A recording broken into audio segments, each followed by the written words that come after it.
Am I? You can hear me, right? All right, let's give it a go. Let's give it a go right now. Can you hear that?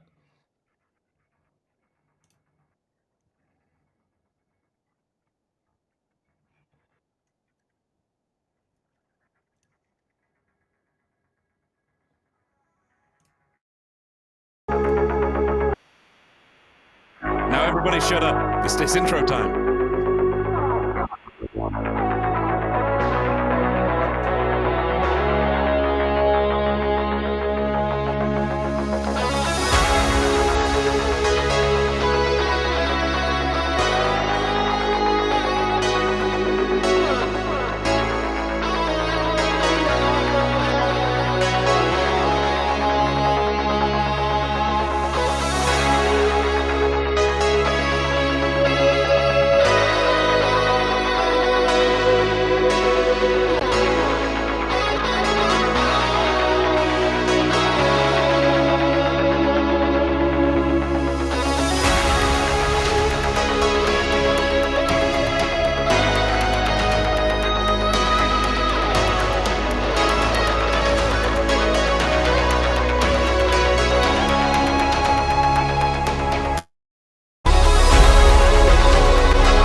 Now Clint's muted. We just can't get it right, guys. We left for a couple of days and everything went to hell in a handbasket. That's all I can say. I'll tell you what it is. So I had to mess with all of my settings when we were live in Washington to like work with all the different equipment. And apparently I'm just a little bit too jet lagged to remember that I actually needed to switch everything back. But Oh man, we got there. it's okay. It's been a week, guys. I think we can all agree this week has been an intense week. So everybody's just trying to hang in there, and we're gonna do the best we can. It's there's a lot going on in the news right now, obviously, and we are gonna avoid going there as much as possible out of respect for the situation. This is not our lane. We don't have any new information on anything unrelated to UFOs to report. So we're going to try to focus everything today on the September 9th congressional UAP hearings. That's why we're here. That's what you guys sent us to DC to cover. And that's what we want to dig into today. We did a brief, like a 90-minute live stream on Wednesday this week. And or no, Tuesday. It was right the night of the hearing. And we were all so exhausted that we're trying to get some stuff out. We just wanted to talk about it while it was fresh, but there's more to tell. There's a lot more that happened that we didn't get to, and some more insight we'd like to share with you guys today. So we're going to talk about that and answer your questions. Shout out to everybody in the chat. It's great to see all of you. The band is back together. We've got it looks like Chris Cobb, Psionic Man's here, Fawn Miller. Hey Fawn. Haley Gillard, Mr. Doubtfire. What's up, Mr. Doubtfire? Giddy up. Ebony's here. Zoltan's here. We've got Chris here. Everybody. Great to see all of you. Please go ahead and hit that like button if you can. Let's get these likes up as fast as we can. We have 267 people in here watching right now, and we only have 74 likes. Let's see if we can at least break 100. I know we can do that. Where to begin? I think the hearings were a magnificent success. I feel like that's been pretty much the reception so far. Let's just start there, guys. What's your take on the media response to September 9th in the days following. Now you've had a chance to kind of look through it. Can I start quickly by saying hello to Mr. Doubtfire, who I had the pleasure of meeting in New Hampshire at the Exeter UFO Festival. Nice to meet you, sir. Yeah, that was wonderful. That's awesome. all. Yeah. Pavel, what are your thoughts?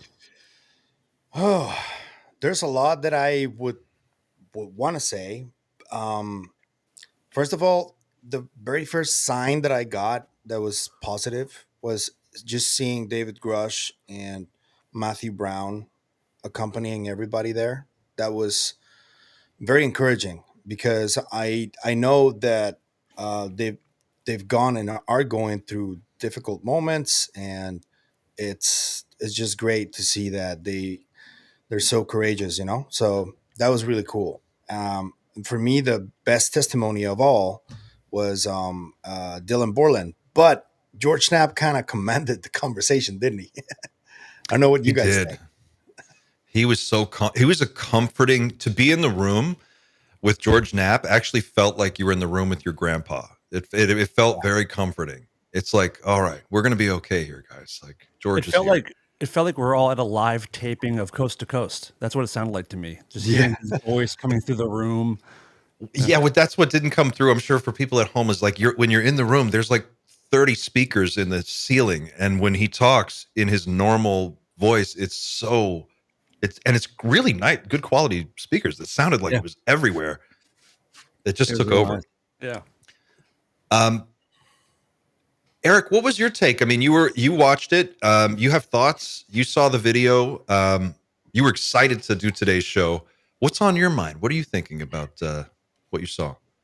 Yeah. Also, congratulations. It looks like your bike was returned. I see in the back. It was... Well, I got a new one. I swear to God, what I was going to do is take the tires off and put the frame up on cement blocks, like somebody came in and pulled a wheel. That's great. So yes, whoever commented, my bikes have been returned to me. They're all in one piece. Thank you very much. And yes, I said in our personal chat, I said I got my mojo back after this hearing because a couple weeks ago we were talking about, well, who's going to be there and what are they going to say? And I remember Clint said, at this point the bar is really high, and we were saying, look, if you're a pilot and you're just going to say, well, I kind of saw something whiz by. And I also said, and I know Dan feels this way too, we're done with videos. It's all AI. I can't take another video. This hearing reached the bar and far surpassed it, in my opinion. I thought the testimony was amazing. And as you guys know, the highlight for me was the Hellfire FLIR. I've watched it 15 times. I shared it with somebody who's kind of into the UAP subject, and it had the effect that maybe we were hoping for. She said, that is one of the most important videos I have seen in my life. Powerful. When the other witnesses testified and were answering questions, was there anything else that jumped out at you, Eric, that you heard? Because there were a couple little phrases that definitely stood out to my ears. What did you notice? There were. So there was Jeffrey, and I believe it's pronounced Nusatelli? Nusatelli. Yeah. The former Air Force airman who saw the tremendous, I believe he saw a tremendous red rectangle when he was stationed at Vandenberg Air Force Base, which is now Vandenberg Space Force Base. The key moment in his story was, I saw these things when I was in the Air Force, but then the coup de grace, he said, when I got home, there was one hovering over my house. Okay. Yeah. So this thing, whatever it was, knew him, knew who he was. And I got chills when I heard it because I have my hiking and climbing partner here. His wife told me an amazing story where she got chased by a glowing white egg. This is back in the 90s. Her and her girlfriend driving through rural Indiana, through cornfields and dirt roads and everything at breakneck speed. They finally lose it. She drops off her girlfriend at home, speeds home, rounds the turn to her driveway, and the egg is hovering over her home. Whoa. Okay. So this is not unheard of, and this always goes back to some kind of consciousness component where these objects, these orbs, these UAPs, UFOs, whatever they are, they know us. And how they know us, I do not know. We saw Chris Bledsoe there, and his story was very similar. He had the orbs that followed him home, and he had the couple guys in the truck. They all saw the same thing, and it was Nusatelli, I think, who said, I don't know if he said this on while the cameras were on or if it was afterward, but there were 500 military police personnel on site that night to watch the test that they were doing because it was so sensitive. I think he said something like it was like a $10 billion buildup to that. It was an enormous financial cost of the project, and they were doing their big test. And he was like, there's absolutely no chance that we would have anything in the air that wasn't supposed to be there.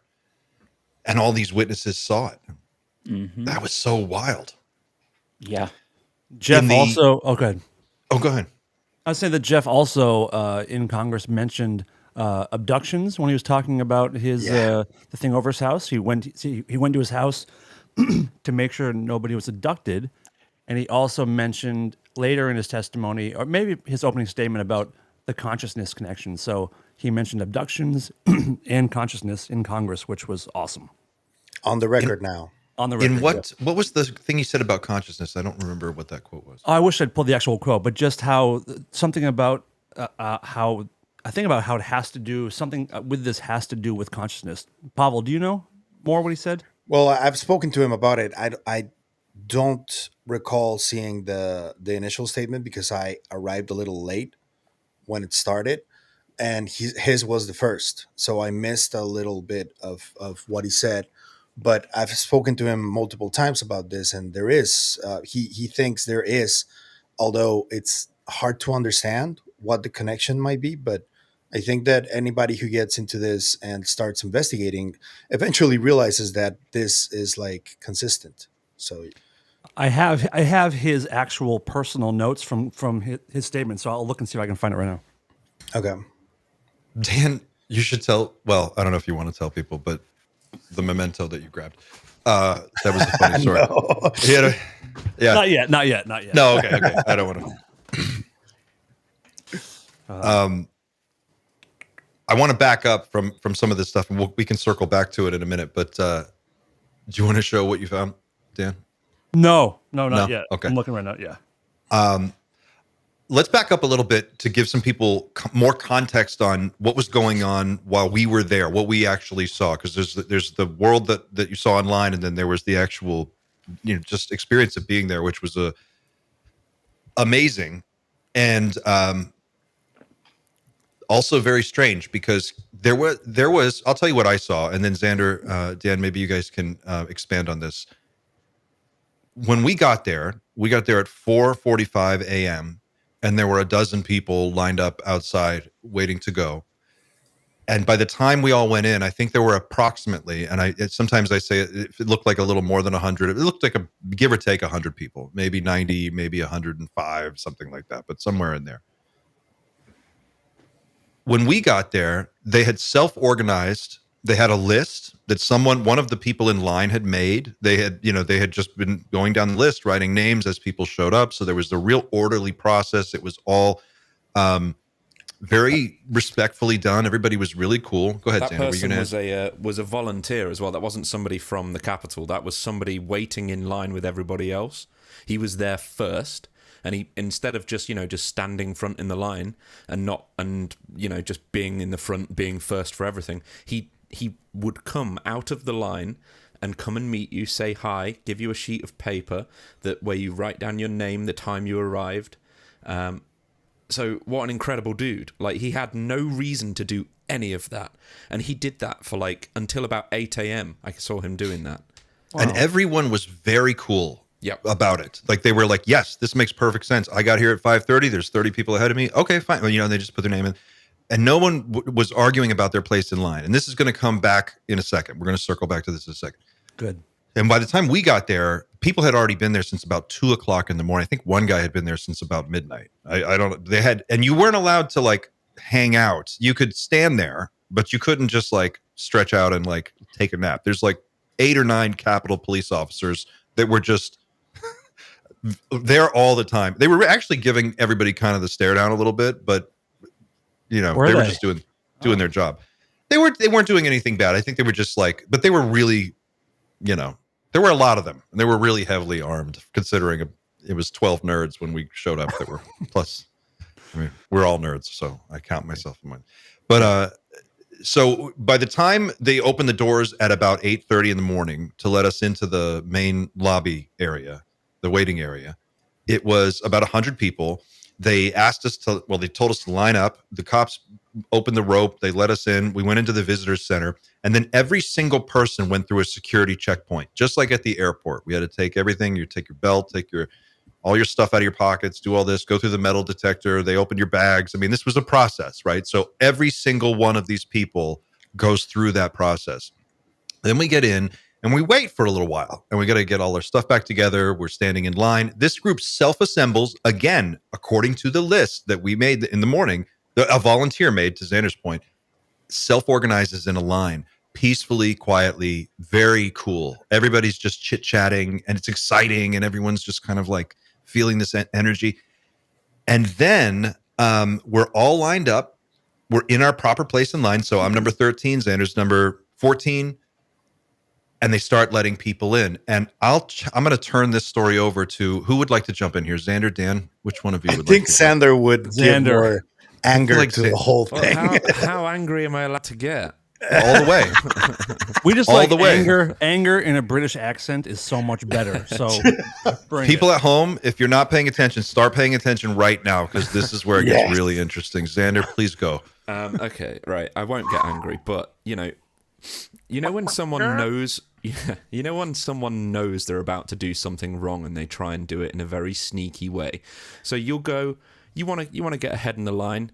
You'll spot somebody near the front, and you'll go and pretend to say hello to them. You'll go, oh, so great, not seen you in such a long time. You have a little 5-minute conversation. That turns into 10 minutes. Oh, the doors have opened? Okay, I'll just come in with you guys. And that was the story for basically the entire line, except for 3 people that waited like everybody else. And that was myself, Clint, and one other guy. I can't remember his name. He probably doesn't want to be named anyway. We were number 13 and 14, and we were the last public people to enter that room. That is an absolute joke. So who were the first 10 people, Xander? There was a group of like 10 people that were not they were not with anybody else. They were with their own little thing. Two groups, really. Of blowing up a bit of a shitstorm, but to be honest, it needs to be called out. It was we're going to call it out. The new Paradigm Institute guys were pretty much the entire group that went in. Yep. And this isn't all of the new Paradigm guys. There were some great guys in that group that had been there since before us. But those were the people they would walk up to like, hey, not seen you in a while. And it was the particular ones, the ones we all know. It was the Danny Sheehan's. It was the, I've forgotten the other gentleman's name. Jim Garrison. Jim Garrison. I'm sorry, guys, but that was out of order. It was not cool. If you want a seat reserved for you, ask for one. Yeah. And if you don't want to wait like everybody else, ask for a seat. If you're denied a seat, it means you're not granted a seat. It means you don't get to skip the line. You wait like everybody else. You wait like Chris Bledsoe waited. He didn't get in. Yeah, Bledsoe stayed in the hallway. And he looked sad. He looked really sad about it. It's not cool. It's not cool. And it's I will back you up 100% on this. And I've talked to Danny, and I've interviewed him, and I like to think I have a pretty decent relationship with the NPI folks, but I watched it happen, and it wasn't cool, and it has to be called out. And so there are many reasons why it's not cool, but I mean, obviously, once we got into the room and saw that there's only 2 rows set aside for public viewing. The last 2 rows in this huge room, you see it on TV, it looks enormous, and it is. It's volumetrically, it's enormous. The ceiling is way high. I mean, there's plenty of, but 90% of that room is just empty space. And in the very, very back, like my chair was pushed up against the door. I had a cop standing over my right shoulder the whole time with his radio squawking in my ear. And he's like looking at my phone while I'm trying to tweet. That's where we were. And all of those back 2 rows was filled up with Jaime Musan and his freaking people. Oh, And I can't wait to talk about that fuck. That's you, man. I'm going to, and New Paradigm. And these dudes fucking rolled in after we had all been standing there for hours, and they just waltzed right into the room and took up all those seats. Dan, what did you see? Well, I'm happy we're talking about the entitlement of people, and it's just like you said, it's not cool. It's people. Chris Bledsoe traveled from North Carolina or North Carolina, right? So. I'm sure a lot of people. You guys, you came from Florida, Clint. Xander came from Europe. I mean, like, if you guys didn't get in, I was sitting there and I had Gerb behind me, and we kept looking to see if you guys were getting in, and then you sent a message. One of you did that, like, we're not getting in, and him and I were both just so bummed out for you guys and for all of us. Just like it was supposed to be a thing where we're all there, and really upsetting. And then Xander texted like, "We're in." So how did you guys end up actually getting in? Because at a certain point you were turned away. I'm calling it a Christmas miracle. It was literally the door closed in Xander's face. Like it was, we were standing next to each other. We walked up the door and the guy closed the door and he's like, "Sorry guys, no, that's it." Oh. And we were like, "What?" And then I turned around, I looked behind me and I'm like, there's 90 people, some odd people in line. And they're all like, what? And Chris Bledsoe's in line. Like James Fox was inside. All these other people had gotten inside. And people who, even me at the time when I watched the situation kind of go down, in the back of my mind, I was like, oh, well, it's NPI. Maybe they've got some kind of, I had heard they were going to do arrange a screening of the Age of Disclosure documentary. That was a rumor that had gone around. It did not happen. But for Congress, they were supposed to do one. And I was like, oh, well, maybe there's some kind of like interaction going on that I don't know about. To my knowledge, that hasn't been resolved. They just fucking walked in and took up all these seats. So when the door closed in our face and we're standing there like, oh my God, Xander sent you that text. And as he's sending that text, he is completely like all the blood drained out of his face. This guy was so tired. He had just been like traveling for all this time. He got there. He was like in a tie. He's like, I fucking put on this whole thing. And it just got a tie. I put on a tie. So I had this weird feeling that it was going to be all right, though. I can't tell you why. I just felt like we're going to get in here. I don't know how it's going to happen. I have no idea how. I can't tell you. But the doors opened right about then, and the guy came out and he said, "You and you." We sat down on the very last. I got goosebumps now just thinking about it. How amazing it was that you guys actually made it in. And you guys, by the way, you guys are handsome gents anyway, but when you guys dress up in a suit, ooh boy. Ooh. So that was my spider sense is tingling. So the first half of my anger was the queue. I'm British. We queue, and we, no matter what, if there's a queue to get on a lifeboat, we will respect that queue. We will do that. There were queues for toilet paper during COVID. We respected it. The other half of the anger is the fact that there was quite clearly a crazy amount of miscommunication. The day before, we were told the room's 3 times bigger. There's an overspilled room. It's fine. We get in there, and you probably can't see how bad this was on the stream. And there were a couple of other things that definitely didn't make the stream, which I will talk about in a little while. But half of the room, at least half of the room, was made up of those long desks that only Congress people can sit at. Yeah. The ones, like they look like the judge and jury, like they're sat behind this restricted section. That's half the room. And then you have at least 2/3 of the audience made up of groups like Jaime Maussan, who I didn't see, so I'm not alleging this to be true, but everyone has been saying he fell asleep.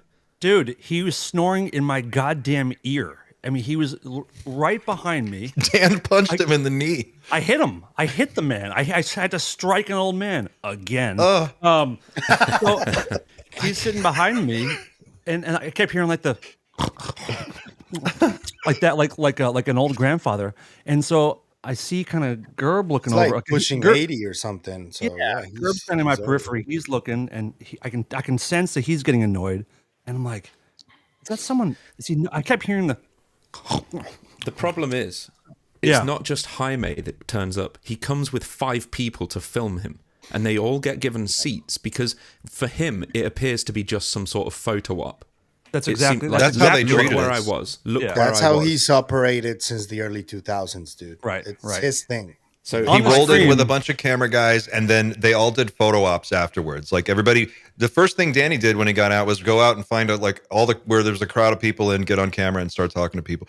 Now, I'm not saying that that's not the right thing to do, but skipping line and taking up all those seats is the wrong thing to do. And this whole situation could have been avoided with a little planning and a little more organization. And I think the larger point here that we're all getting at, aside from the fact that Jaime's a jerk and no one's got time for his bullshit. So somebody needs to like wake this guy up and give him a cup of coffee or keep him the fuck out of the next thing. Is it true I don't have also time for this that guy. is it true also that there was supposed to be in another room that was bigger and then it was changed? Is that true?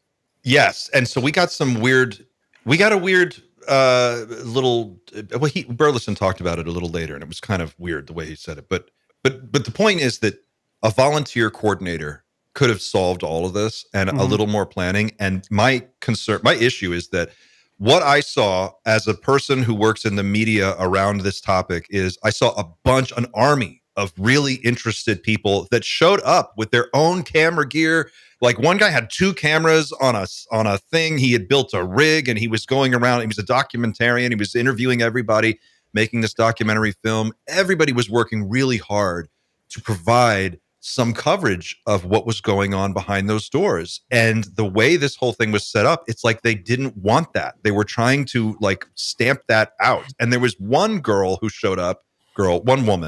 showed up, and she was interviewing people, but she looked like she had a professional camera guy with her with a big shoulder cam and like a news thing. And who said it? Somebody noticed the type of people she was interviewing was unique. It was a little different. We're no stranger in ufology. People like to dress a bit funny. Like myself and Clint, we were in a suit. A lot of people were in suits and dressed perfectly fine. There's a couple of oddballs here and there that will, just not. If they turned up to a job interview in what they were wearing, you'd think, okay, this guy's not being serious about the topic. Oh, yeah. And it was just, okay, they were the only people that were getting any sort of attention. By this one camera crew and this one reporter. Yeah. Who seemed to be affiliated with some network I think or it was a major mainstream network, yeah. So the point is that they were only highlighting people who were not wearing suits and ties. So if you saw whatever it is that these folks put out, you would think it was like 4 people in alien costumes, Making a mockery, kind of. right? But that's absolutely not what it was at all. And you can see from the stuff that we posted, it was way more people. Do you think that may have been like on purpose or like It looked like it planted was. there?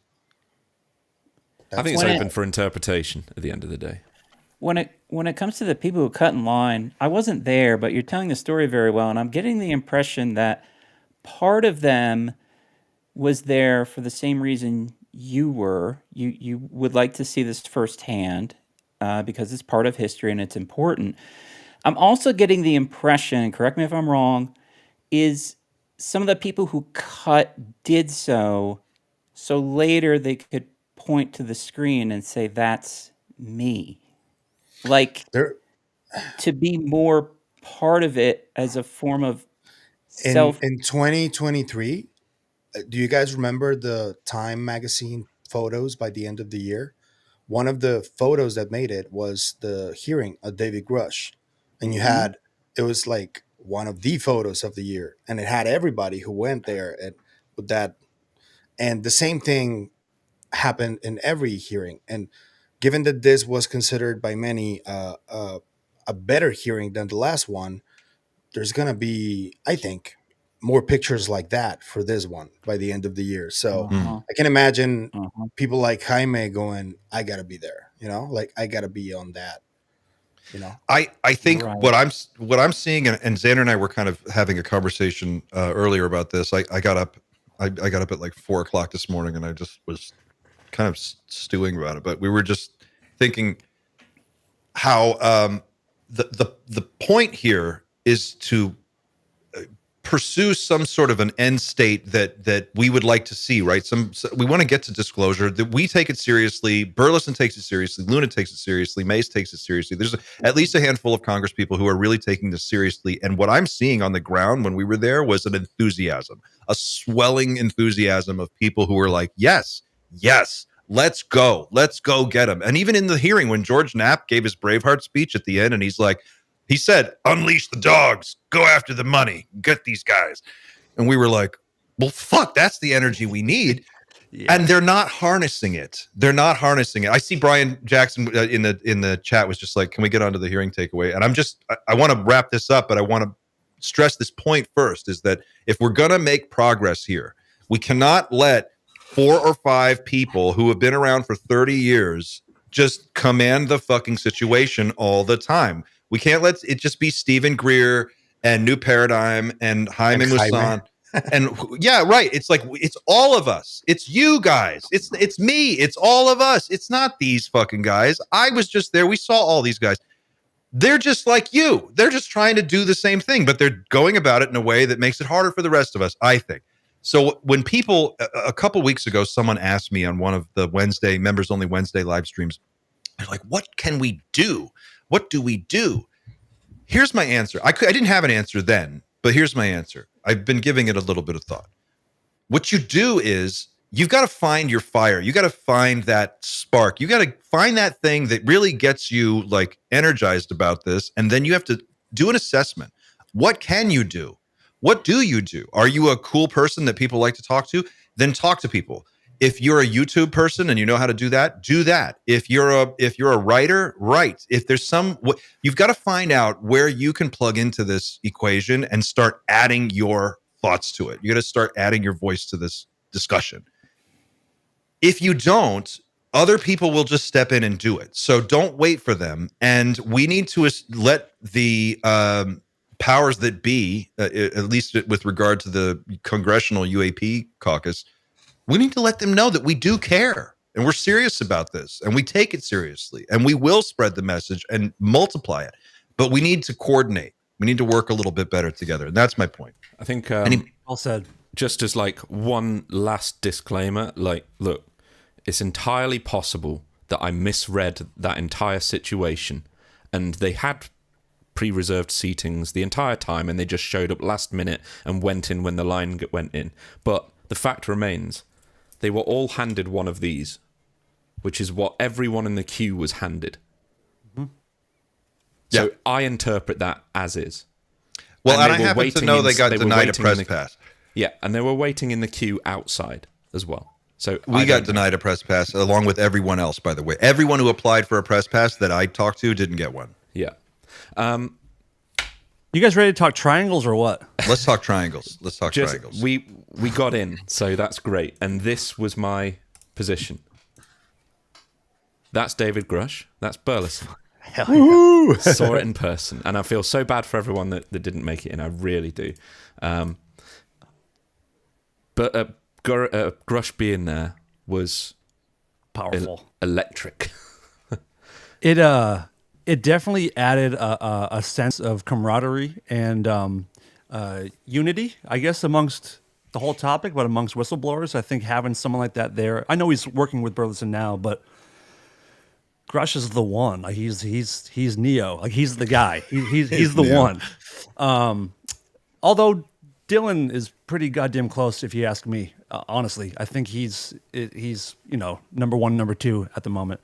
But I think having Grush there in solidarity was just awesome.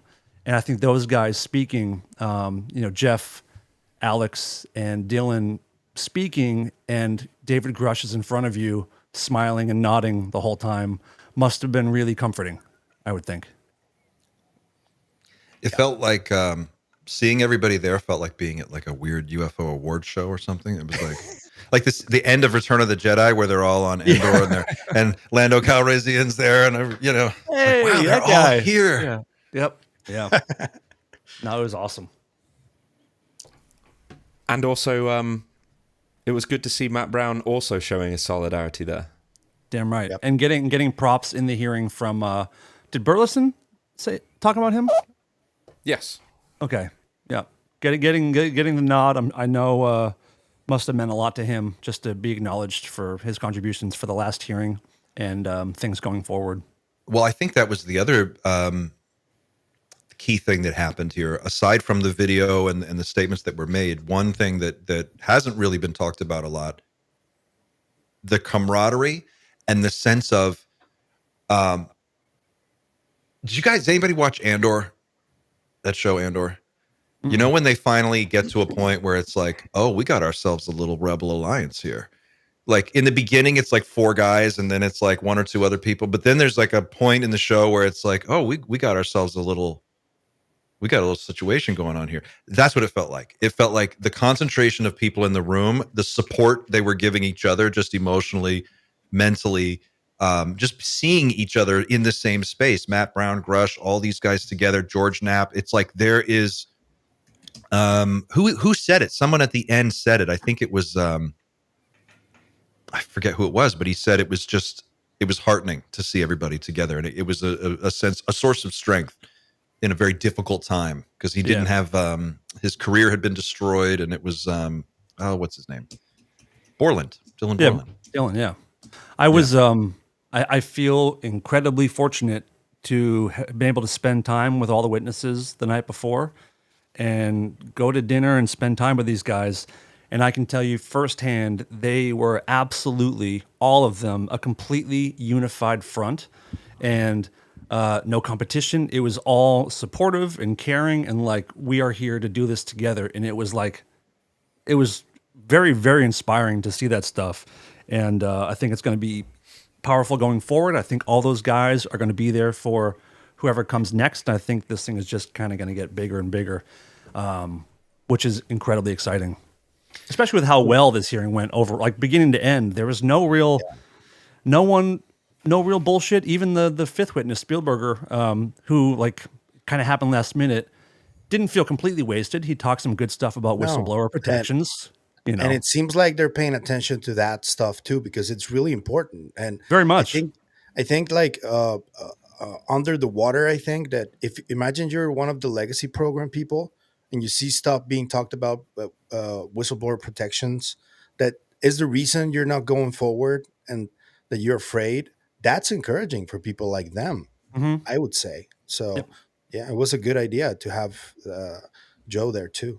Yep, for sure. Yeah, and Clint, you used the word camaraderie. That's the word I was going to use. And when I was watching it, I was basically saying to myself, I don't know who the other team is, but this is the team I want to be on. It seemed like the good guys, like in a movie. And Eric, you're a military guy. Yeah. And it felt like that also brings natural community when you're dealing with others who have served. You know, you guys are kind of there together forever. And it felt that way with those 3 witnesses particularly. Yeah, and camaraderie comes through in struggle. And that's what this is. It was just a really nice moment overall. Yeah. These guys definitely need help though. And if it didn't come through enough to the people who were watching at home, like it is powerful when you hear Borland describe what was done to him and how his career has been damaged and how his livelihood has been taken away from him. And this is a guy who literally sat there in a congressional hearing and on record to the American people and everybody watching was like, I have 2 weeks of money left to survive on. And then I don't know where my next check comes from. Like, that's where I'm at. He wasn't kidding. He was not. He cried. Like he cried at one point. He choked up. You can hear it in the recording where he's trying to just get through it, but he's definitely these people need help. And so from a policy perspective, in terms of like actually moving the needle, and if you guys at home want to see disclosure happen, some other things it's not all about the video and it's not all about the leaks or the whistleblowers. It's about how these things come together and how we help the whistleblowers stay safe, stay fed, have medical care. If they get sick, if their family needs something, you almost have to have like an expansion of the witness protection program to sort of include these folks, to bring them forward so that we can, because look at what we've gotten with just the few whistleblowers we have. Imagine if we could really unlock that treasure chest. What else is waiting in there? Yeah, right now, people that are thinking about speaking are they know damn well that if they do, that their clearances will be fucked with, their pensions will be fucked with, and even their medical records can be fucked with to hide things that you maybe have experienced or gone through. And that's major shit. I mean, those three things like can ruin someone's life, and they Yeah. have, and they are. I do have to give a glimmer of hope here because I have to mention Dr. Anna Brady Estevez and the work she's doing to help people like that. So I think that more people are going to start approaching her for that, because that's what she's one of the things that she's been trying to do, and she gets a shout out for that because it's really horrible what's happening to people like Dylan. Absolutely. Abel, can you go touch on a little bit of the work she's doing? Essentially, well, she was in this National Science Foundation for a while, and she funded many different startups and about edge technology. So, to these whistleblowers, many of them are like electrical engineers and scientists and all that, and she's trying to help them and with her expertise. That's what she's trying to do, which I think is really cool. Great, thanks. Why don't we move on to this video, which is the real jewel in the crown here. Want to just play through it, Xander, for a minute, and we'll break it down? Yeah, I don't know if this video has commentary, but obviously it's just a news channel that I've found this video on, so let's watch. I'll be right back, guys.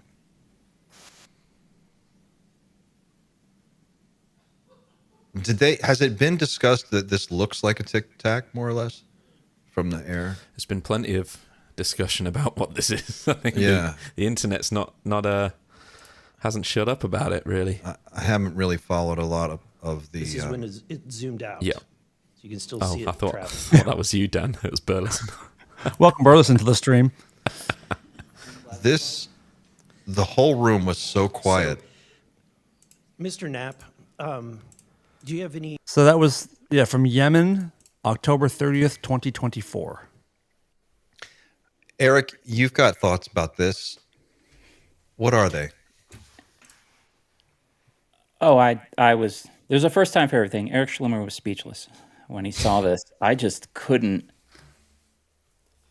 I just couldn't believe what I was seeing, and it sounds like that occurred at the hearing as well. Kind of this shock and silence that came over everybody. The only noise that last 2 happened days, was- I've been chatting with AI about what the hell is a Hellfire missile, and apparently it comes down to two. There are three possibilities of what happened here, from what I can gather. One is someone forgot to arm the Hellfire, but that's basically impossible. Okay, that doesn't happen. That's kind of like a Delta Force guy going on a mission and he forgets to put ammo in his rifle. You know, it doesn't really happen. So we can kind of get rid of that. What I think happened, and of course I have no idea. I think that object turned off certain components in the Hellfire so it could not detonate, because we know it can mess with radar, it can mess with nukes, it can mess with your phone, it can mess with everything. The other possibility is that it absorbed the entire blast, so we didn't even see a blast. That's just my amateur opinion of what happened, but I know this for a fact. So the government has probably a to-do list every week. I guarantee what's at the top of the list this week is find the Hellfire. It kept going intact, right? And if they can find it, they could determine if it was detonated or not. It could determine if the sonar or the GPS was messed with. And I'm really speculating now, but can you imagine if they find this thing and a piece of that object is embedded in the Hellfire? They would actually have a piece of that object. Whatever it was, Amazing. it made contact with something, whether it went through something or bounced off or whatever. And honestly, the more I watch it, the initial claim is that it was a missile that bounced off of a craft. I am starting to feel less and less like that's what happened. If you look at it really, really closely, it does look like it went through something, because the missile doesn't even change. Like the trajectory doesn't even, it continues straight on. Can you play it again, Xander? No, to see no, it. I'm joking. Cool. But if you look at it, like it doesn't. Can you even slow down the speed, like on YouTube, a little bit? And either way, so I feel like I know people are there's some speculation that it's a regular balloon, which I understand the argument because the way the shape changes after it hits. But someone showed a video yesterday, and to me, it kind of looks like this thing might be like liquid, like it reacts like mercury when those three little things come out of the back of it. Almost like the T1000 sort of, where it just like these three things come out and they stay the same uniform shape, which is what mercury does. What if this thing is like a liquid craft?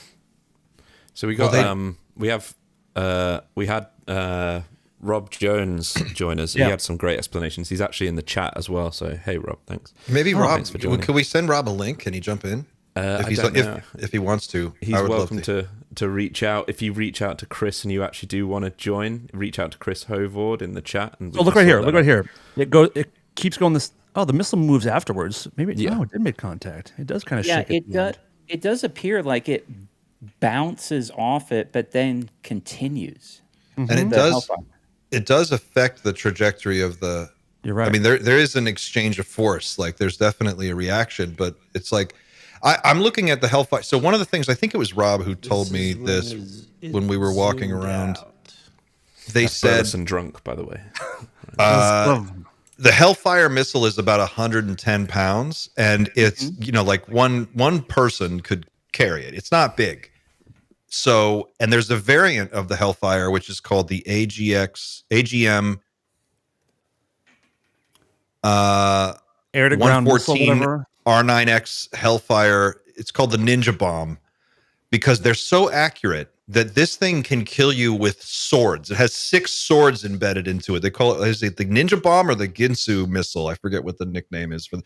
But it's so high precision that it can it basically gets close to you, and instead of exploding and like blowing up an entire building filled with people, it just deploys 6 razor blade swords and chops you into. Are you serious?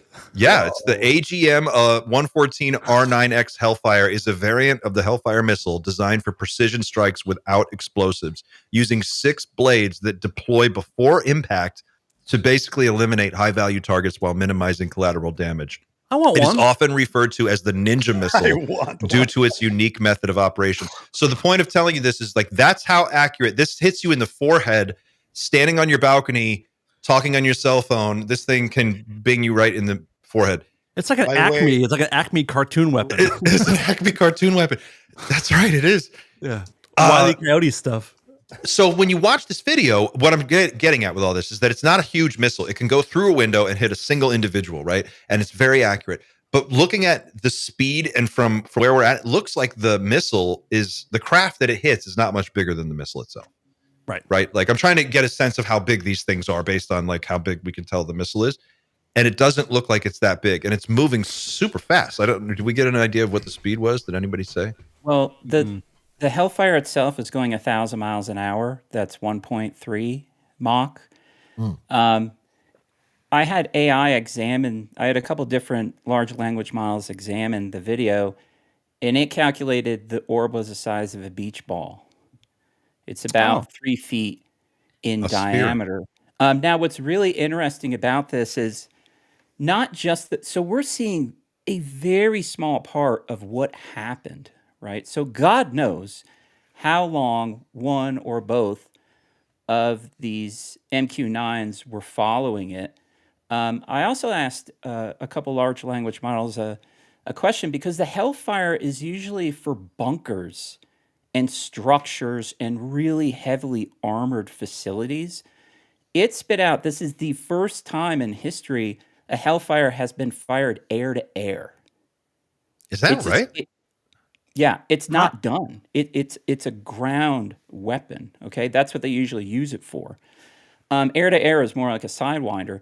But that had me conclude, and again, I'm off speculating, but we only know so much, is the Hellfire is not the ideal weapon, but I'm anticipating the conversation went something like, we see this thing, it's not ours, it's a threat. They thought we only have a Hellfire, and somebody was like, fuck it, just fire that at it. Yeah. I think that's what happened. Why risk it not working? Give them the big stuff. Yeah, Kinda. fire that thing at it. See what happens. So Wing it. Shoot it, guys. Just fire. I wonder who fired it. Like, was it like which branch? What unit? What were they doing? You know, of course, this is all classified. So that like, was who a was lot the of the commander? question in the private conversations before and after of like, who makes that call? Why shoot at it? And is this like normal? Is this normal practice just to fire at folks? Ooh, guys, we have a guest. Right. We have a subject give matter me a expert. second. Hold on. You're coming, don't worry. Just before we bring this guy in, I don't know what that thing is. Maybe Rob has actually got his maybe he's concluded and has figured it out. We don't know, but He's going. it's worth noting here that Grush was sat behind Burleson. Grush is now working for Burleson, right? Grush worked for the NRO, I think. Like, the guy knows what he's looking at. He's seen plenty of things like this. I'm not going to say I know what it is, whether it's prosaic or not, but that guy does. And if he still says to Burleson, okay, you can show it, like, I don't advise against it, then it's something that I at least listen to still. I don't know what it is. I'm not an expert. Like, this guy is. Here he is. What's up, Rob? You are muted, You're, Rob. you're muted. You're muted. They got the deep state. Got you. Still can't hear you. Can't hear you. No problem. Okay. And also, Yeah. Robert, I need my jacket back soon, please. That thing's awesome. My brain still hurts from the last conversation I had with Rob. I'm still trying to like stretch my mind around it. Yep. The fact that Grush was there was, like, I think that gives the video a little bit more weight. Like, he was quite literally stood behind this video. Yeah. Nope. Still can't hear you, buddy. Hear you. we started to hear rumors about it. Well, I heard, I don't want to say who told me, but they know who they are. I heard the day before, the night before, and then in the morning of, it started to get really interesting, the rumors of what this video was going to display. And it was rumored that it would be very Do you guys know why exciting. after the missile hit the object? Do you guys know why there was like a cut and then it didn't do the full zoom out? It just cut and then it was the zoom out. Did you guys notice that? They didn't think- address that.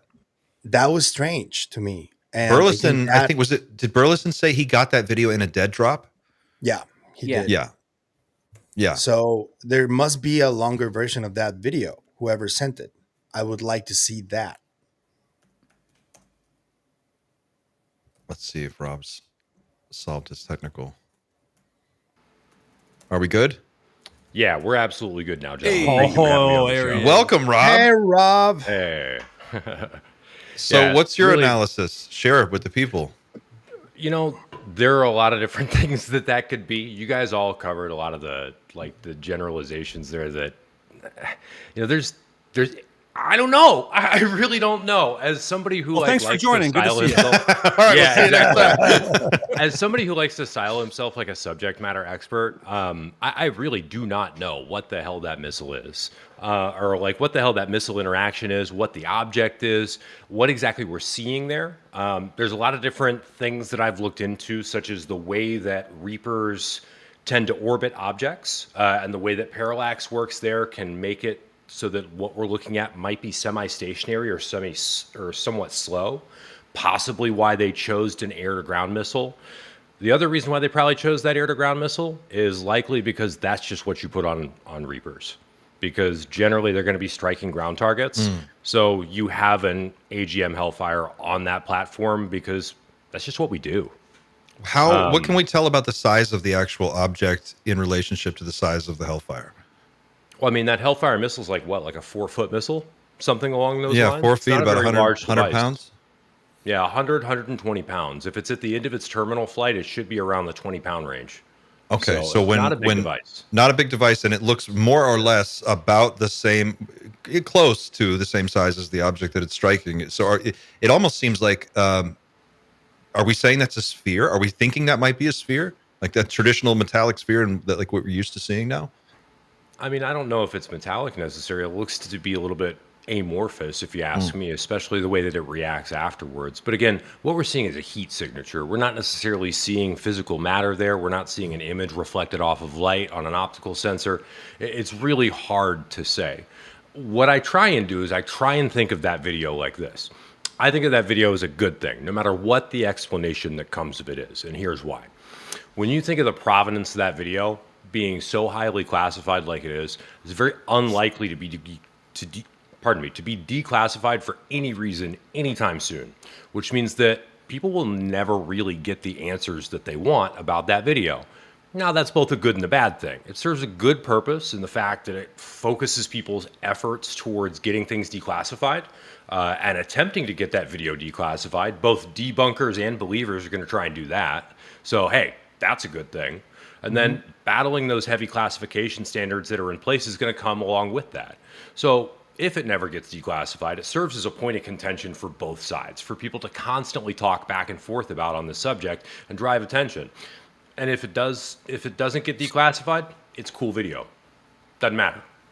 Can It's a win-win. the classification issue of just things that are just crazily overclassified and over-siloed, is that something that the Secretary of Defense, or I guess the Secretary of War now, would be able to like issue an order and change that? Or is it that simple? I mean, I'm not aware that it's entirely that simple. I'm not a legal expert on that side. I would have to do some research. My understanding is that no, he would not be able to top-down do that. Much of classification is driven by executive order and congressional law. There was a lot of discussion at the hearing, just sort of, I don't know how much of this made it out on TV, but about how connected Luna is to the administration and to the executive, and how they are sympathetic towards some of these issues. So it might be as simple as like, I don't know, one day the president decides, let's just change the rules. I don't know. Maybe. Interesting. Maybe. The other thought there is that the president may or may not even have the authority to countermand presidential emergency action decisions or presidential emergency action documents that were created by past presidents, specifically because he may not have the authority to even look at them until they come into play. That's a confusing thing. Does anybody Didn't Tim Semivan talk about that before? About Eisenhower? Yeah, Semivan has talked about that, and some of his talks, some of the TTS talks that he did with DeLong. But does anyone here have any insight into this? Because I still don't understand how a president can issue an order that can still be in effect decades after that president dies in a completely different world with new situations and new circumstances. Like, how is that possible? And how many of those could be? I mean, it's like you could have successive presidential administrations issuing orders that are essentially permanent, and then what? Like 40 years later, we still have to pay attention to this. It just seems very like I don't understand it. I don't understand. There should be a review board every like 4, 6, 10 years for executive orders, I would think. Absolutely. You think so? Yeah, that would work.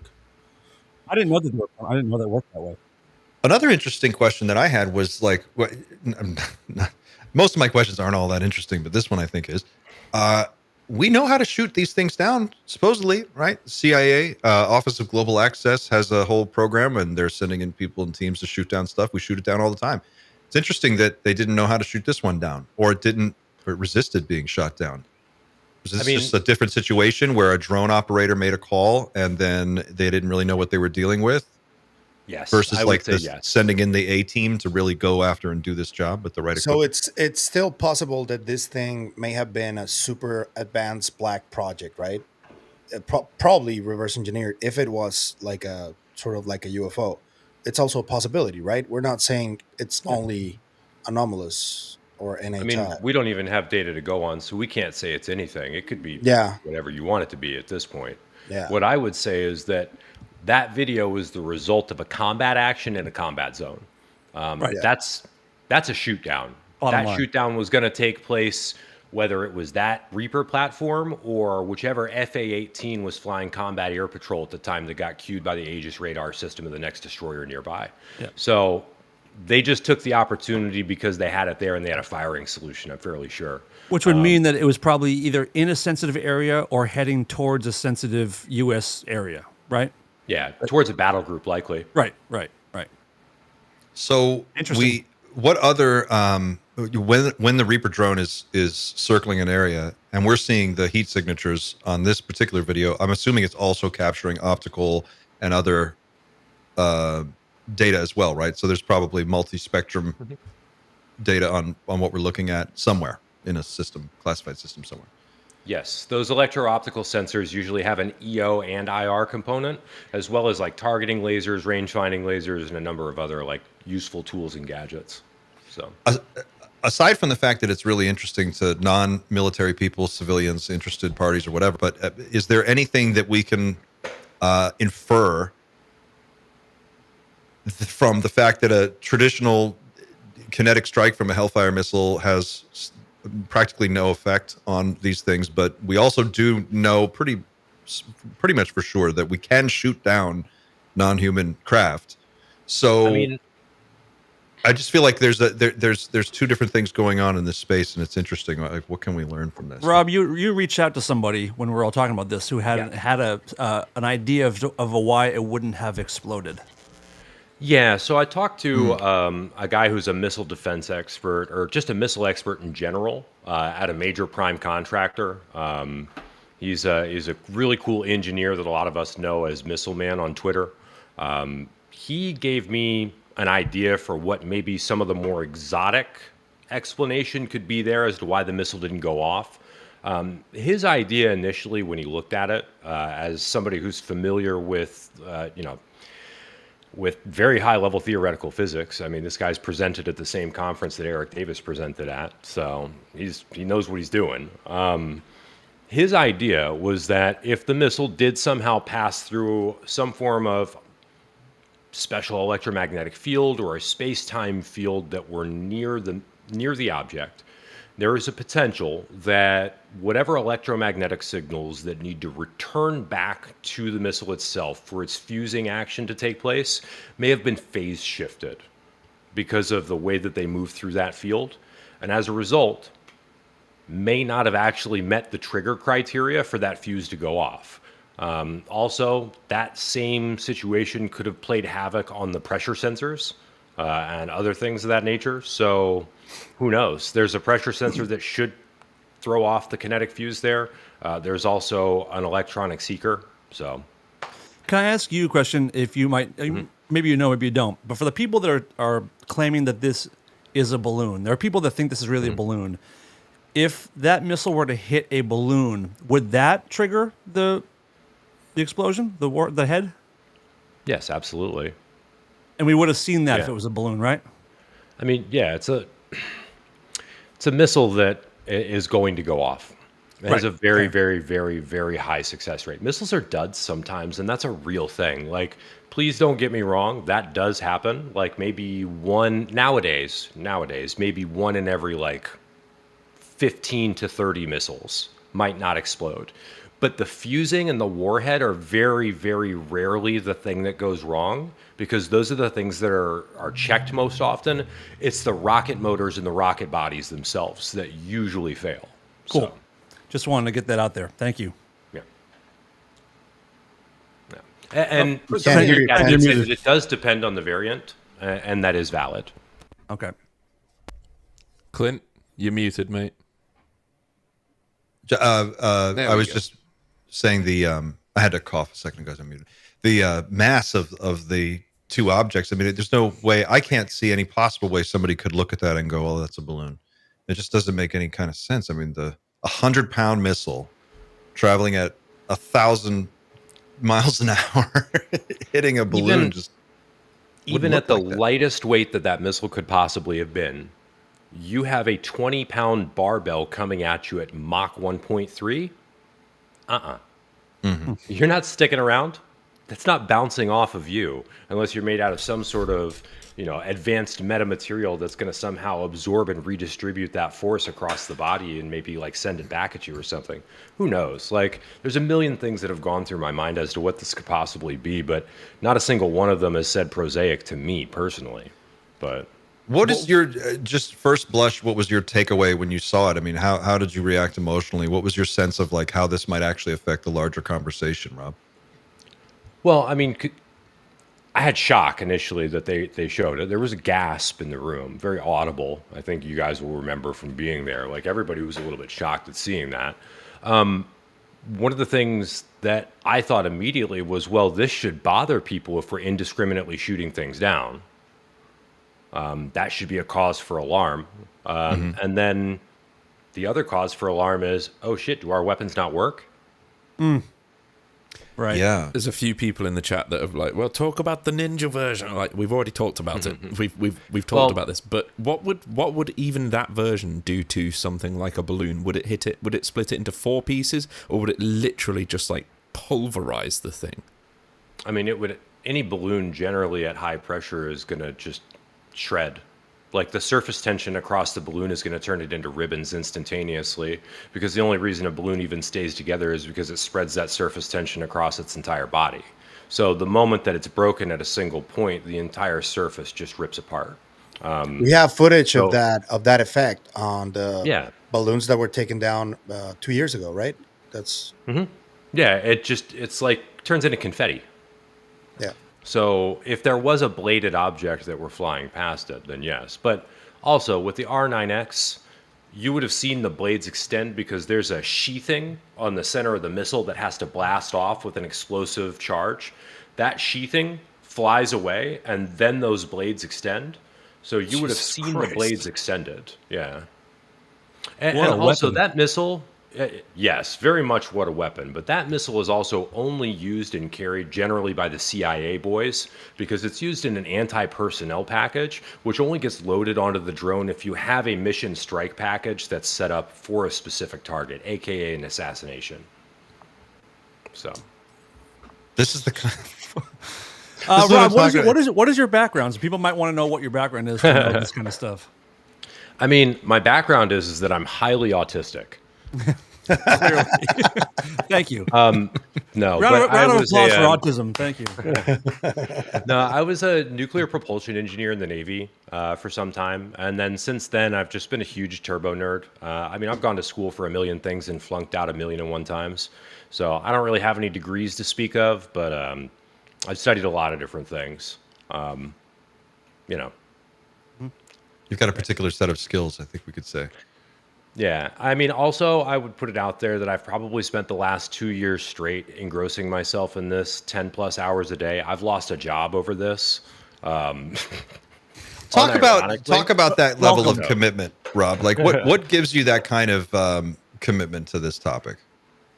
I guess I'll get into it a little bit. My brother was really, really, really into UFOs. Like super into it. He was a Army Staff Sergeant. He was a tank gunner. And he recently passed away about 2 years ago, very prematurely as a result of something I don't want to really get into. But there's a whole thing with that. And as courtesy to my brother in some respects, I said, well, fuck it. I'll give it the time of day, right? Like, I'll look into this, because I've been a very skeptical person my whole life. I got into it for about the first month or so. He passed away in, I would say, it was the month before David Grush's testimony. And for about the month or so, I was just like, man, this is bullshit. This is nothing but disinformation and like CIA people feeding stories to people to fake, special projects. And then David Grush gave his testimony, and I was like, oh my God. Sorry, Joe. I was wrong. Holy shit. This guy's got the goods. And I started drilling down and getting really serious about it. And I don't know, within a year, I was at the Next Soul conference. I had no idea how I got invited to that. And then that caused me to meet a bunch of people and do even worse at my job. And then eventually I started working with some people on some TV projects and all sorts of other things. And actually, Matt Brown and I got fired on the same day. I've gotten Is so that right? engrossed into this. Yeah, no, unironically, we both lost our jobs on the same day. But yeah, we were talking about it at the time because he and I were saying something. And he's like, "Dude, today sucked," and I'm like, "Really? For you too?" So You're in good company. But yeah. So eventually, I found myself here. I've decided to lean in a little bit. What have you come to understand that you didn't know when you first started down this path, and then you found Grush's testimony, and that switched you on to this, and you really started to dive in? Like, how much more has it expanded for you? Can you share a little bit about that? I mean, my primary focus has been on deliverables, so I don't really go into anything involving abduction phenomena or anything like that. I've been heavily focused on things like crash retrieval, but more so on financial and historical aspects of how the legacy program has been run. I'm out here looking for receipts. That's why I ended up becoming friends with Gerb and a few of the other guys that I know. That's part of what a number of the projects that I'm working on are. I have about a 38-page paper that I'm about to release in about a week or so that is a good body of that work. It's nasty, messy stuff. And the main thing that my takeaway is that the primary thing that I've learned throughout all of this isn't about aliens. It isn't about anything else. It's about the meta cartel that basically runs the entire world. And the legacy program may be some small portion of that. But there is very much, as the CIA would say, or Alan Dulles would say, in the company of friends type environment at the very top that runs a lot of very, very illicit activities and things in the world. So, it was. I don't want to spend too much time digging into something that you're about to put out a paper on, that's right. because I don't want to, Spoil it. But what You can't is spoil your- all 38 pages. zoom out for a second and just walk people through, because we have a lot of new viewers and a lot of new people who've joined the audience in the last few weeks, and I feel like a lot more people are coming on to this topic every day. But there's no real on-ramp for people to understand precisely what it is that they're looking at, where they just kind of see whatever's happening in the news space at the time. If you had to put together like an elevator pitch for what's happening in the UFO space, how would you summarize it for someone who's new? What is going on? There's a meta cartel. Like, talk about this for a minute. I think, was it Xander? Xander, did you say this the other night? This is why we can't have nice things. Oh, Clint said that. Yeah. Clint, Oh, Clint, you said that, Clint. Sorry, my bad. It's why we can't have nice things, Clint. You said it best. That is the short version of what the legacy program and the entire UFO thing is. Regardless of whatever has to do with, the actual spirituality, consciousness aspect of things, or extraterrestrials, what have you, whatever taxonomy we're going to end up applying to the other non-human intelligences that we're encountering, none of that really factors in for what I've learned and what affects us on a regular basis, which is that this is why we can't have nice things, and that these technologies and these tools and this knowledge is so valuable that everything is being cast aside in our societies to make sure that they can carve out what they need to capitalize from it and then feed whomever it is that's in charge. So, Feed is an interesting choice of words. I mean, I don't mean that in like a more visceral sense. I mean it in a metaphorical financial sense. Yep. There's a lot of greed there. And I think a lot of people that are involved in the very higher echelons of the legacy program have reaped huge profits and just want to continue to do so. There's no reasonable, like, for example, just to throw it out there, think about the nuclear weapons industry. Let's say, for example, the legacy program had produced something that could initiate a remote reaction in fissile material. Like, say you've got a nuclear warhead. It doesn't have any of its fuses. It's not active. It's just the material, and it's sitting in a secure place, ready to be put into a nuclear weapon to be used later. What if the legacy program had a weapon that could activate that? We could say from 1,000,000 miles away, we could say, oh, there's your fissile material. We know where it is. So as long as we know where it is, we're just going to set it off and light it off. Your nukes inside your missiles that are sitting in your silos, we'll just light those off in your own cities. Well, we'd never use that. That's the realization that you sort of start to come to. We would never actually use that, because when you understand the structure and financial incentives behind things of that nature, you understand that the legacy program and individuals that would be at the top of it would also be theoretically poised to profit off of the multi-trillion-dollar nuclear weapons industry. So if you reveal that you have a weapon that makes nuclear weapons absolutely fucking useless, and if anything, a large liability to you, because by having them, someone else could blow them up in your face, that would ruin your market. And why would you ruin your market if it's giving you money? This was the part of the conversation where I felt uneasy and I got up and went inside. I was like, I think I'm going to go inside for a minute. I felt like I don't feel weird. good. I don't feel good hearing it. I don't feel good hearing that either. I was like, we were outside getting some air and we were just kind of chit-chatting about this, and that was something that you had mentioned. And now that you said it, I'll go there for a second. But it kind of came up, and we were saying, what if that's the big secret? They're inert. All our entire nuclear, the global nuclear arsenal is essentially inert, and you can't. That cat can never come out of the bag, ever. I would venture to say that our nuclear weapons are not likely inert, but it is scary to think about. Well, maybe not inert, but could be rendered. They're essentially obsolete because of what you just described, like something along those lines. We don't know this is the case. No one knows this. This or is just worse something yet, where they could even be a liability. They could be a liability, right? Yeah, exactly. The way you put it about someone being able to detonate them basically in your face is a horrifying idea. Yeah. Like a horrifying idea. Yeah. Well, we know that they can be armed remotely by NHI technology that appears over these bases. I mean, Robert Salas has said as much, and we've had that on good authority for 60 years. And put online and have launch sequences started. Launch sequences started. I mean, what was George said that he was like, look, we were seconds away from a nuclear war that would have obliterated everyone. I mean, it would have been game over for the entire planet. We don't know if there's been moments in the last 80 years that someone has tried to fire a nuke and hasn't been able to. You know, World War III may have already been attempted, but hasn't been able to happen. We don't know. Well, someone knows.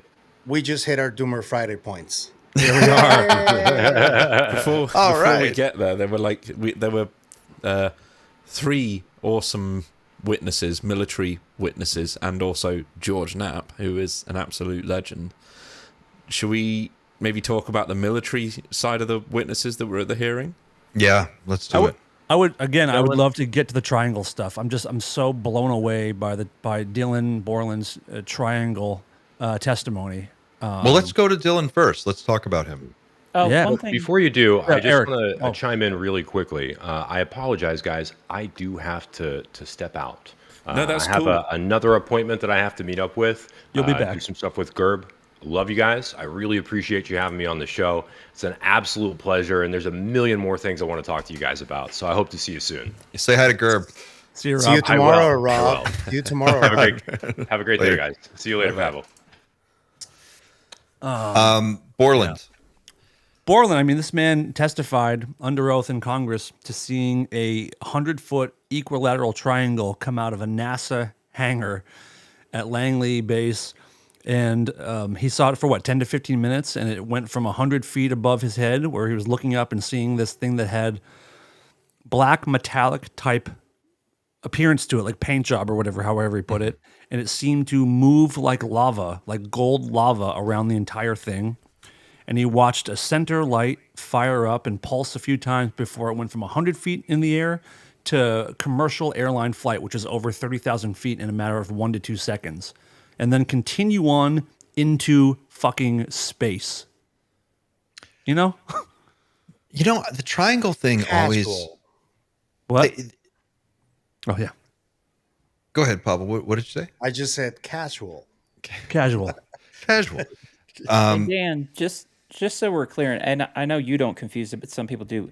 This is a triangle, not a pyramid. Correct. Okay, got it.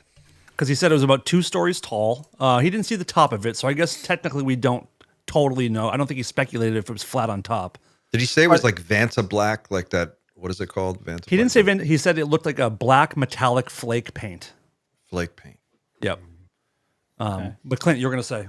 I was just going to say about the triangle thing is that I keep hearing different things about triangles. We build them, we make the triangles are ours. But then I hear these, crazy stories where it's clearly not something that we would be deploying in that area, even if it was our super secret technology. It just doesn't make sense where they show up and why, and what they do when they're there. And what are they used for? Yeah, and I wonder to what degree, like, the actual shape of the craft indicates its function, or can we understand, like, when we see a triangle, what are the triangles known for doing versus like a disc or a Tic Tac or a cigar? Yeah. But that one was pretty interesting. We hear a lot more about these triangles than I thought we would by now. By the way, apparently that is what Dylan was allowed to speak on. So if you think about what he is not allowed to speak about, and that's what he can talk about, we can't even speculate what kind of knowledge he has that we hope to hear at some point. But he has a lot more. That's a great segue into this next little clip that I want to share, because you have to bear that in mind when you see this, because basically at the end of the hearing, this is the question that popped up every day while I was there, and has popped up several times in the few hours that I've been home, because people want to know, like, what happened. These people that are asking me, they're not interested in the UAP topic, so they will just say, so what's going on? Where do I start? And that was the question that kept coming up. Like, at the moment, this topic is now so complex that it's impossible to start. So effectively, all of these guys, at the end of the hearing, they were asked, where do we start? And they went down the line, and it got to Borland, who, as we know, like, as you said, Dan, clearly has a lot more to say on the topic, quite clearly knows quite a bit more. And he comes up and he says this. Here we go. To be honest with you, I think Bob Lazar, and not for the reasons that most would talk about, mainly because Bob Lazar was immediately discredited. They said he never worked where he worked. They said he never did what he did. But yet Bob Lazar showed up with a bunch of friends and a video camera and was filming these test flights in the middle of the desert. So clearly he knew something. I don't feel like that was an accident. No. Damn. Bob Lazar. I can already see the haters jumping, like, because Bob has gotten so much hate after this. Like, it's really sad to see. But that was beautiful, what Borland did right there. That was one of the biggest moments of the hearing for me. I know you have to read quite a lot into it to get to where I am with it, I guess. And obviously, I'm a believer of Bob Lazar, so I'm probably skewed. But for someone like Borland to say that, I was deeply encouraged in my belief in Bob Lazar. He might not be right about absolutely everything, but that was awesome. Bob got mentioned a couple times, which was great. Yeah. Xander, because there were some other things that were mentioned, but we got into a really interesting conversation, you and I, about the significance of, like, why that would be so significant. If we could say for sure that we knew what Bob was saying is legitimately true, can you talk about what that would mean in terms of what the 115? Remember, we talked about element 115. Are we talking about power sources here? Because we talked about okay. This was your thing, so I don't want to paraphrase and get it wrong. Pop a drink, guys. Right. So we've heard about several sources of power for these craft. I'm going to go off camera, but I'm here. So sorry, just go ahead. He's put his camera off. I'm still here. I know, but I'm going to... There you go. You disappeared now. Right, so how do we square things like 0-point energy, conventional physics, propulsion, and element 115? Those are three different kinds of energy. They're all extremely powerful in their own way, but we've got several areas within ufology saying it's 0-point energy. We've got several areas within ufology saying the TR3B is something like nuclear powered, and then we've got Bob Lazar and a few others saying, it's element 115. So Bob Lazar, the 4chan whistleblower, I think Dan Burrish is in support of was somebody who said element 115 is a thing. So my sort of pet theory is that 0 point is not for interstellar travel. It is a real thing, and it's a field of energy that it's like a trickle, and it's reliable, it's stable, but you can't bundle it up and use it to throw yourself across the universe if needed. But the element 115 side of things, that could be the true, tightly packed source of power. So how does that fit in with, that for me is why all of these private contractors still need to get these craft, because we've reverse engineered them. We know how they work. We know how to reproduce the effects, but we don't have the power source, and we need to keep bringing them down to get more of the power source that these craft are using, because that's the source of power that we can't currently make ourselves. So that's where I am currently with element 115. It also kind of supports the idea that Jesse was interviewing the NASA flight surgeon a couple of weeks back. He released that, and the flight surgeon said when he saw this thing on camera, it actually had umbilical cords attached to it, and he believed that that was feeding its energy. So clearly, if that's we Rogers, that's the Rogers guy. Yeah. Yes. So if we know how this works, that's different to being able to actually... We know how a combustion engine works, but maybe we just don't have the fuel, and we can't make the fuel. We don't know where to find it. We have to down the craft. We're willing to kill other contractors over it, which is what Barber has said. Are you guys all familiar with the Mad Max movies?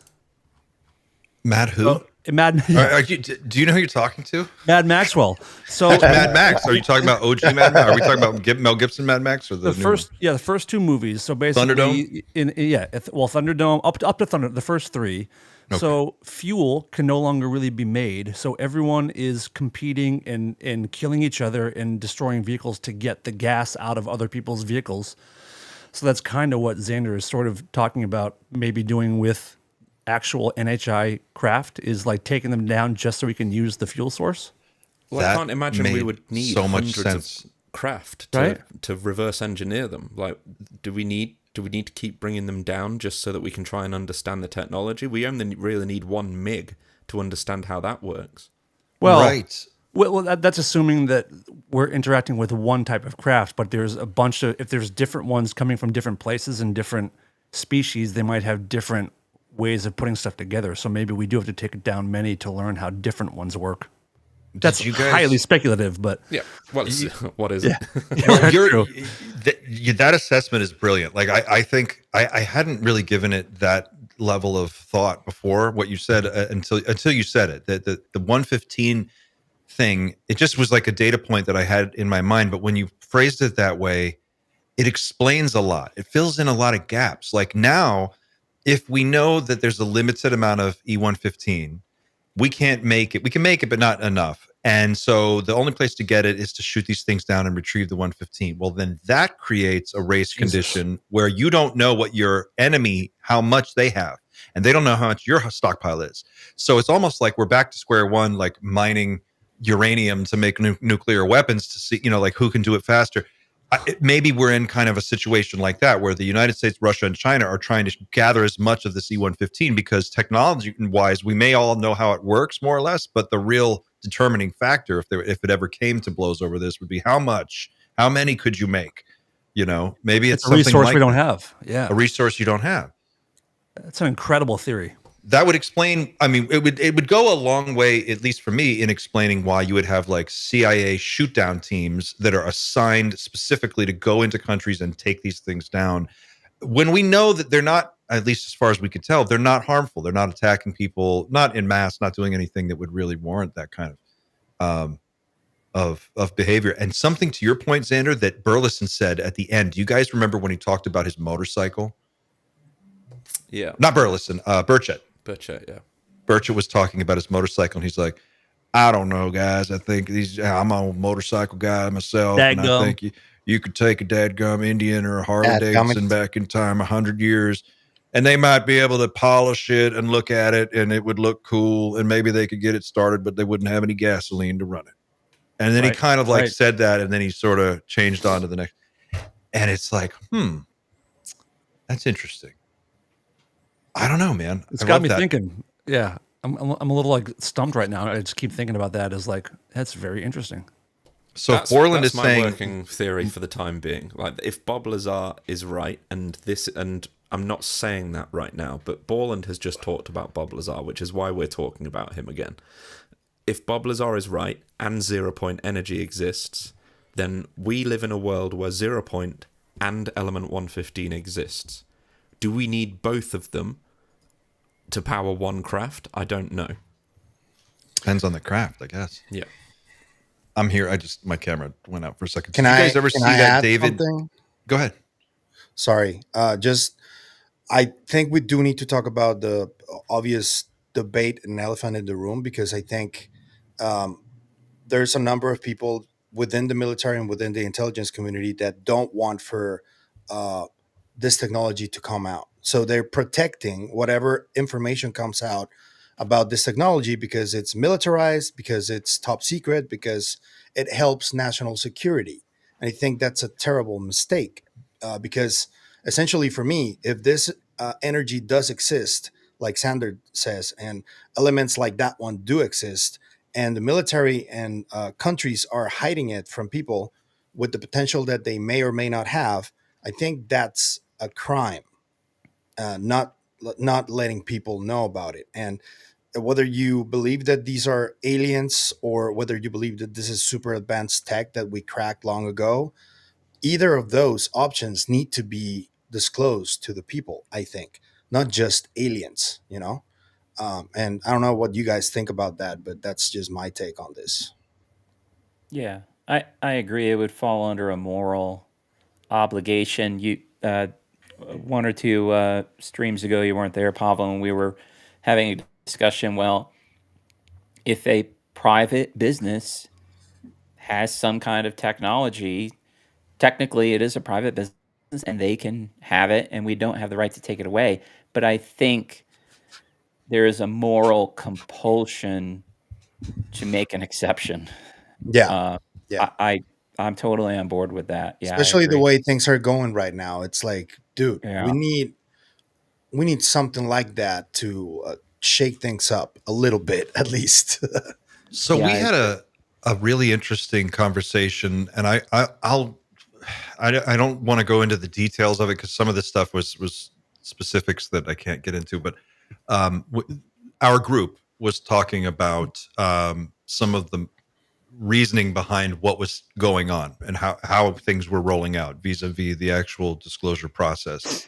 And it was mentioned to me, I won't say who said all this, but it was mentioned to me that the idea is that we're seeing this process and it's organized for the purpose of getting out some of this technology and making it legal in exchange for amnesty for certain people. And we started to speculate as to like, well, what would be behind that? Like, what kind of technology would you want to make legal, and why would you want to do it? What would be the motivation, and how might how could I imagine that going down? And we started to talk about the next decade, the next 25 years, and some of the things that we have talked about on this show with regard to AI, data centers, energy. And one of the things that came out of that conversation is if you look at artificial intelligence, all of the AI companies are looking at scalability, right, as the secret right now, at least until there's some other breakthrough. It's about scale. And the thing that is the bottleneck for these AI companies is the energy issue. You can build as many data centers as you want, but you have to have power to run them. What if you knew that there was a power source that was basically free, that if rolled out would run all of your data centers indefinitely, as many as you could possibly build? And if that situation were to be, I don't know, put into action, right? If you were to put that strategy into play, then you would have the ability to scale infinitely, more or less. Like, as long as you can find a place to put a data center, then you could run it. So it started to like make sense that Silicon Valley might start to have an interest in some of the technology, maybe not all of it, and maybe they don't even know about all of it, but maybe they know about one or two things. Anyway, I don't know. This is just an idea. These You are know what would thoughts. be the only reason why I would agree that this has to be hidden from humanity? It's if the the power source is so great that it can be weaponized and it can just go extremely wrong really fast because of crazy humans, because of us monkeys. That would be the only reason I would accept that this is a secret, this type of energy, if it exists. But wouldn't you think that, I guess in my analysis of that scenario, I always just think of it like this. Then the solution is build a stable society. Fix it. Fix the fucked up planet that you have. Fix the fucked up situation where everybody has to be violent and competitive to survive. That's your mission. That's the job. That's the purpose of civilization, is to kind of achieve that higher standard of living for everyone and try to do it while you protect the environment. And if you could do that, maybe we wouldn't be so warlike and destructive, because there would be no need. But I just wonder, like, I agree with you, Pavel. I think there's a moral imperative in there to approach this thing from the mindset of how can we use it to start helping people and build a better world. I think that's also the role of the average person in this conversation, in this moment. People keep asking, like, well, what can we do? What can we do?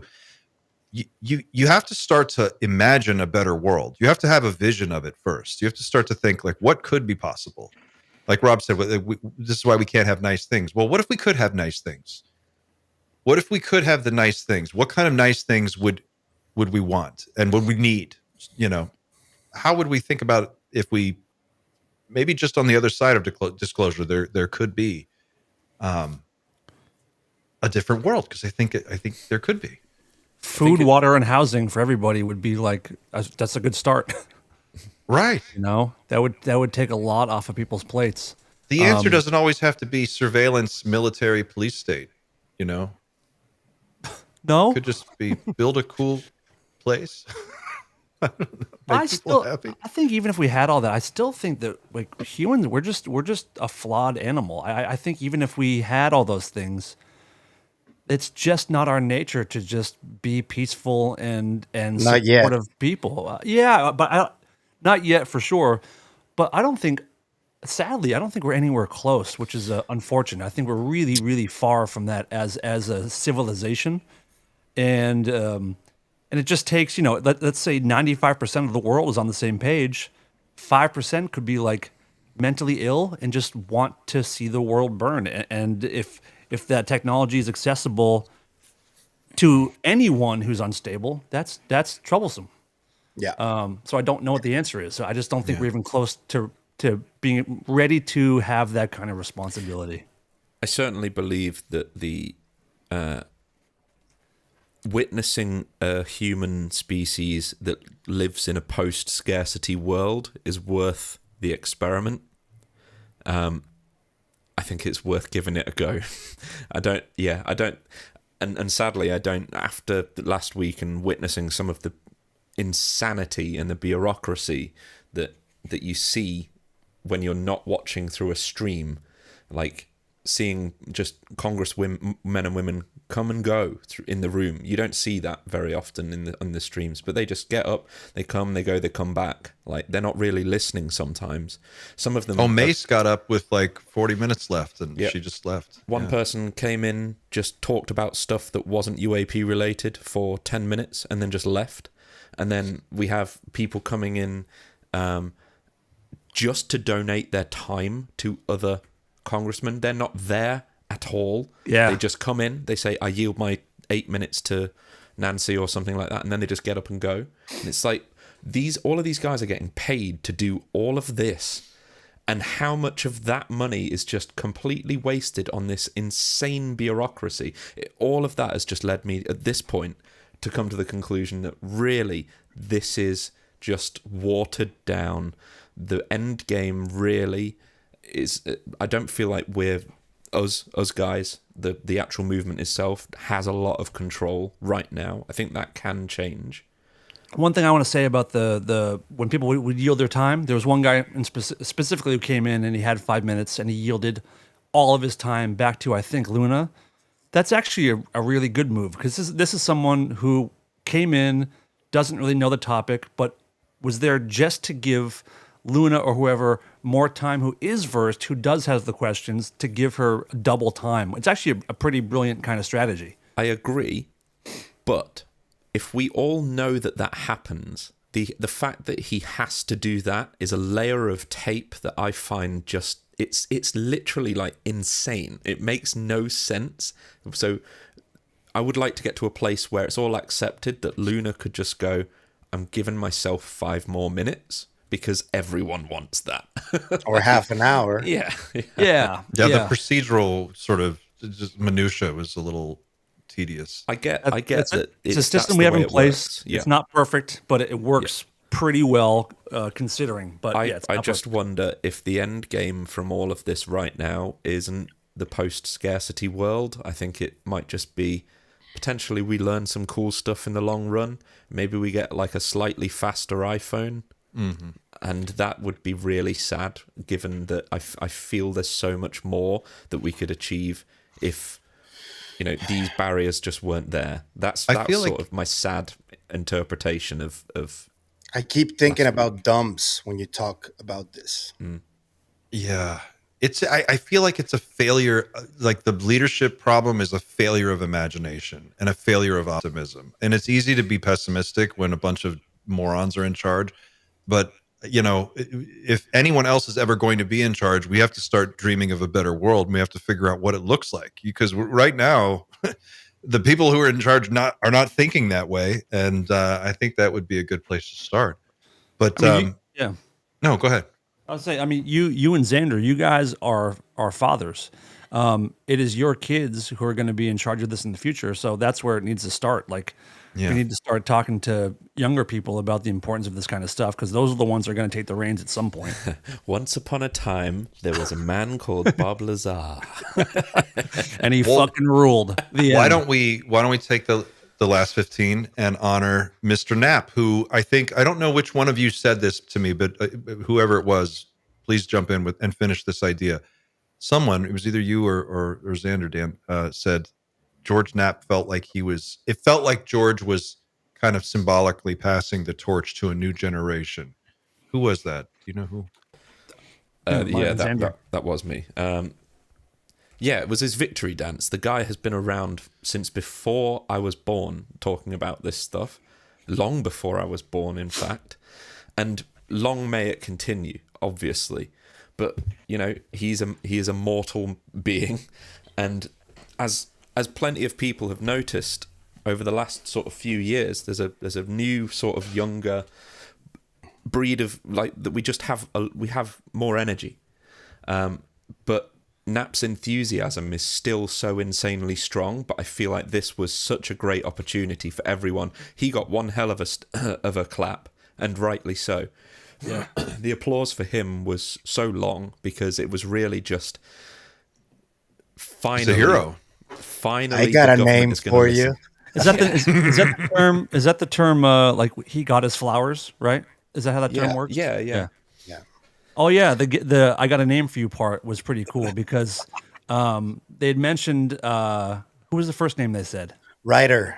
Okay, yeah, Ryder, and then Jeremy leaned in and he said Glenn Gaffney to Knapp, and that's when Knapp said, "Oh, I have a name for you," and then he fucking dropped Glenn Gaffney's name in Congress under oath. That was pretty huge.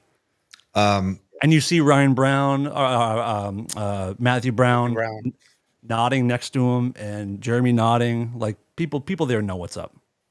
For people who don't know who Glenn Gaffney is, I would just suggest Google this name.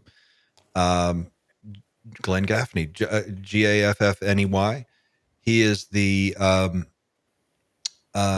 tech strategist for G2 Consulting Solutions, the chief strategy officer for the Noble Reach Foundation. That's an interesting rabbit hole to go down.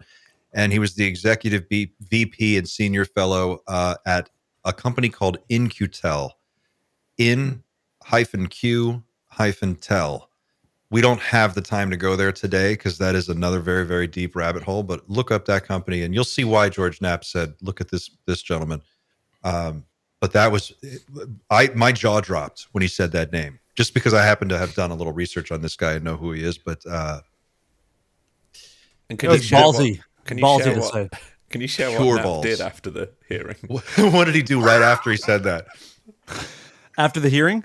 After the hearing, that was the last thing he said, right? Like, guys, at the end, like right before he left, and then Pretty what much. happened next? After the hearing, everyone went back to someone's hotel room. So all the witnesses and Jeremy and Matt Brown. And it was very celebratory. Everyone was very, very happy. And George showed up and he had one beer and he went to bed. He's like, I'm tired. I'm out of here. He hung out for 20 minutes and like took a mid-afternoon, went to sleep. It was beautiful.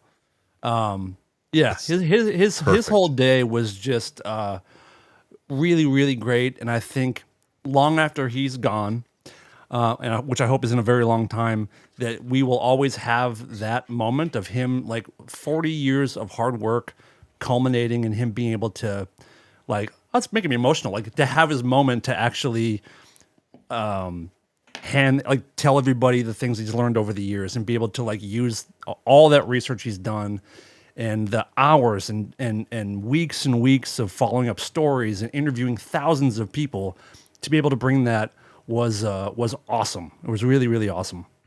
Yeah. I just want to say thank you to Larry for the super chat. That was awesome. Thank you so much. And let's see if I can find it. I'll plug it in. We're just watching the chat. We've been going for a little while now, and I haven't checked the chat, so I'm just catching up. I'm sorry if I've missed any of these messages. Guys, do you have anything else you want to add about George? I mean, he was like he definitely had hero energy, and it did feel like he was passing the torch. Like, okay, you guys go get him. I'm gonna point to that's where they're at. They're over there. You know what it felt like? It felt like Elliot Ness and Sean Connery and what's the Untouchables. Untouchables. That's the Chicago way. He's Sean Connery. I like that totem pole picture of him, Matt Brown, and then Gerb right behind them. That was really cool. It's pretty good. Like Russian nesting dolls. Yeah. It was the same voice. Knapp's voice is the same as it was since Bob Lazar, since the story, and it felt, as you said, Clint, so many times, it was like a comfort. Yeah. I didn't expect that. It actually surprised me. I was like, oh, George is talking. I felt my nervous system just relax a little bit. And I was like, oh, that's cool. He's got that effect. That's awesome. Yeah. He also mentioned Schmigelo. Yeah. They talked about Bob Bigelow. They did. A lot. He's my most, like of all the billionaires, he's the one I'm most interested in learning more about. Yeah. Eric, you're going to say something. Yeah. Yeah, I love that George Knapp was there when I learned he was going to be a part of it. I was ecstatic. And I don't think it's by design, but it's good imagery that he was in the middle. He was figuratively, but even so more literally, in the middle of everything. You had two people on this side, two people on that side. And it struck me as a bit of symbolism. I didn't know how old Knapp was. I just looked it up. He's 73, but he's quite spry, and I think we're going to hear a lot more from George Knapp, which I'm looking forward to. His position was not coincidental. Got it. Yep. Very good. I like that. Good catch, actually. That's why I'm here. Yep. And how old is Jaime? Because 300. He's 300 years old. We got Knapp still testifying in He's in 72. Congress. And that's- Jaime's 72. We barely talked about Chief Wiggins, who also was like just phenomenally was a phenomenal witness up there. Well, we got a couple minutes left. Let's talk about him. Yeah. Well, and the first active duty witness. yes, which is major. Yep. And he made it very clear he was not there on behalf of the Navy. He was there on his own. But that was pretty crazy. I mean, I'm shocked that was even a possible thing. Mm-hmm. And also, he was the only one of everyone we've heard from who said he got like zero pushback, like zero, when he came forward, when he saw what he saw and started talking about it, he's like, this has been easy, man. I could do this all day long. He didn't have any kind of pushback, which is weird, right? Do you think that maybe is because he's active? He's active though. So this has happened. Arguably this experience is still happening to him in some way. Like is that maybe more of a sign that progress is being made? Because this didn't happen. He's not talking about something that happened 10 years ago. Or even I don't know when this happened. When was it? His experience? Now I forget. Not too long ago. Not too long. I think it was in the last decade, right? So like, wasn't it like 2018, 2019, something like that? I think it was, yeah. Yeah. So I think it's a sign that, when you go to your superiors at this point, maybe they're like, you're welcome to talk about it if you want to. Yep. But they won't tell you to shut up about it because it doesn't necessarily portray the same image to the public that it used to, at least. He's also the third Navy person that I've talked to myself who just straight out says this stuff happens all the time. Like it's crazy how often it happens where it's almost not even interesting anymore. How often it these was sightings 2023, by the way. Okay. His experience. So recent. So he said West Coast, East Coast, this stuff happens every single day. Which kind of begs the question, are we seeing an increase in activity, or are we seeing the activity that was always there, but now we have the better equipment to see it with? Or is something actually going on? Like, are we seeing more activity because something's changed? And maybe that's why disclosure is being sort of allowed to happen in a limited way. I think it's tied to the technological singularity. We seem to all be really getting comfortable with that idea. Can you talk about that a little bit more, Pablo? Because I feel that way too. How do you arrive at that? We're moving forward and rapidly since the internet came out. It's just been progressive and like tenfold every year. And with AI, it's just gonna come a time when and Sander did a brilliant video that I actually referenced yesterday on Engaging the Phenomenon.